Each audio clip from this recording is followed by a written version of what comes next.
สวัสดีครับพบกันอีกเช่นเคยนะครับกับสัญญาหมอคอมนะครับร้านคอคอมเซ็นเตอร์ร้านซ่อมคอมแบบบ้านๆอีกเช่นเคยนะครับ EP นี้ก็จะมาพูดเกี่ยวกับมิเตอร์แบบนี้นะสั้นๆนะครับผมเคยรีวิวไปอยู่นะครับเมื่อนานมาแล้วล่ะสักปีที่แล้วผมไปลบคลิปออกนะผมลองมาพิจารณาดูแล้วครับเขามีจังหวะการทำงานของเขานะครับเวลาเราต่อไฟเลี้ยงเนี่ยเราจะต่อไฟเลี้ยงเราจะต้องต่อไฟเลี้ยงเข้ามาก่อนที่จะเปิดเครื่องใช้ไฟฟ้าที่เราดักจับกระแสครับเขาถึงจะจับกระแสได้การดักจับกระแสเนี่ยจะต้องเกิดขึ้นหลังจากที่ไฟเลี้ยงตัวนี้นะครับได้รับเข้ามาแล้วนะครับยกตัวอย่างอะไรนะครับคือเมื่อก่อนนะครับเวลาผมซื้อมาผมทดสอบเนี่ยนะครับผมเอาสีเหลืองเนี่ยคู่กับสีแดงนะครับแล้วก็ป้อนเข้ากับ12โวลต์เลยนะครับเวลาเปิด12โวลต์มาเปิดหลอดไฟเนี่ยนะครับแอมป์เขาไม่แสดงนะครับคราวนี้ผมก็เลยจะมาแก้ข่าวนิดนึงนะครับก็ให้ความเป็นธรรมนะมิเตอร์แบบนี้นะครับที่เป็นRชั้นแบบนี้นะครับหรือฟิลแบบนี้ที่เป็นทองแดงเนี่ยนะครับถือว่าใช้ได้เลยมีประสิทธิภาพนะครับทุกคนซื้อได้เลยนะครับ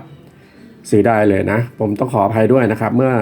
แต่ว่าโชคดีนะครับเมื่อ1 ปีที่แล้วมีคนดูแค่400นะครับแล้วผมก็ลบคลิปไปเรียบร้อยแล้วด้วยนะครับก็ต้องขออภัยด้วยนะครับเดี๋ยวผมรีวิวใหม่นะครับคลิปนี้จะรีวิวการใช้มิเตอร์ตัวนี้นะครับตัวนี้เป็น Boost Converter นะครับผมจะใช้ในงานตรวจซ่อมพวกpower supply switching อะไรต่างๆหรือทีวีนะครับเพื่อเช็คกระแสไฟฟ้า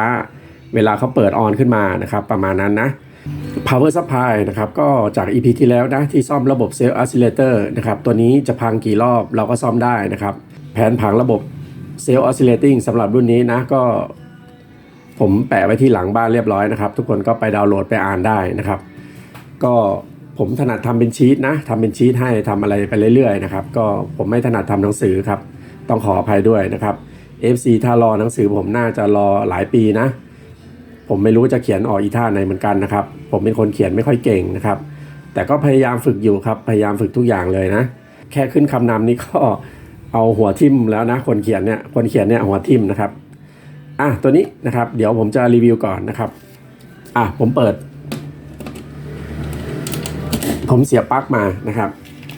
ไฟเลี้ยงมิเตอร์ตัวนี้ได้มาจากเส้นสีม่วงนะเราเรียกว่าไฟสแตนด์บายนะครับเส้นสีม่วงนะครับผมต่อเข้าไฟเลี้ยงตัวนี้ไฟเลี้ยงสีม่วงก็คือสายสีแดงนะครับตัวนี้นะต่อเข้ากับสายม่วง power supply นะครับเป็นไฟสแตนด์บายนะครับจากนั้น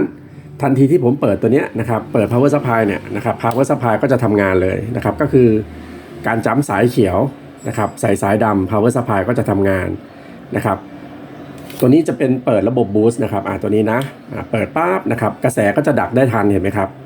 กระแสดักได้ทันแล้วนะครับถ้าเกิดว่าผมนะครับทำการเปิดมิเตอร์ตัวนี้มาพร้อมกับเครื่องใช้ไฟฟ้าเลยนะครับเขาจะดักจับกระแสไม่ได้นะครับก็มานั่งคิดอยู่นานผมว่าผมน่าจะทำอะไรผิดพลาดตรงไหนแน่ๆนะครับผมก็เลยมานั่งคิดลำดับขั้นตอนโอเคฉันจะลองปล่อยไฟเลี้ยงให้เธอก่อนละกันนะครับฉันปล่อยไฟเลี้ยงให้เธอเนี่ยฉันปล่อยไฟเลี้ยงให้เธอแล้วนะครับเวลาเสียบไฟบ้านเข้ามานะใส่ power supply มันจะมีไฟ standby ออกมาใช่ไหมครับฉันปล่อยไฟเลี้ยงให้เธอแล้วนะครับฉันเปิดเครื่องใช้ไฟฟ้าdetect แรงดันเรียบร้อยนะครับฉันเปิดกระแสดักจับกระแสได้นะครับ12โวลต์8แอมป์นะครับจุกๆไปเลย12 7 82นะครับ12 7 84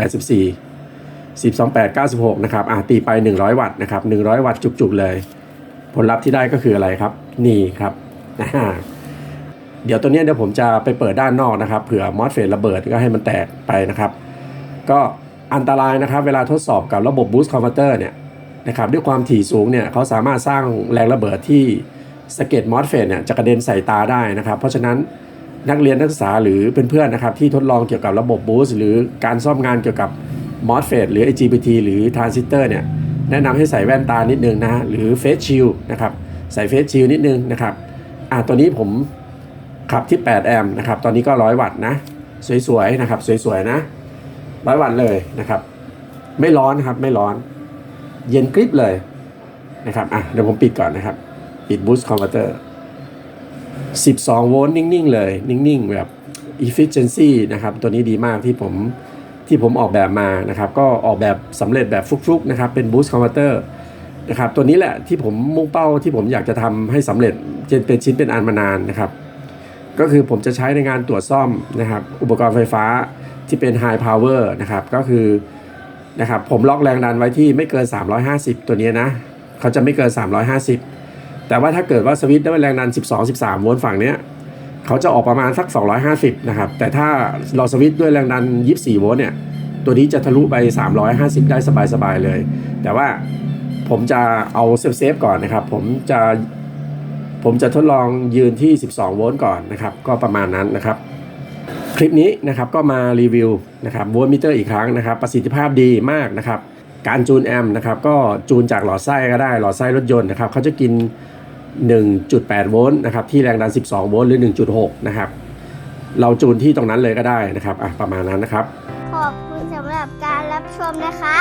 อย่าลืมกดไลค์กดแชร์แล้วกดติดตามนะคะขอบคุณค่ะ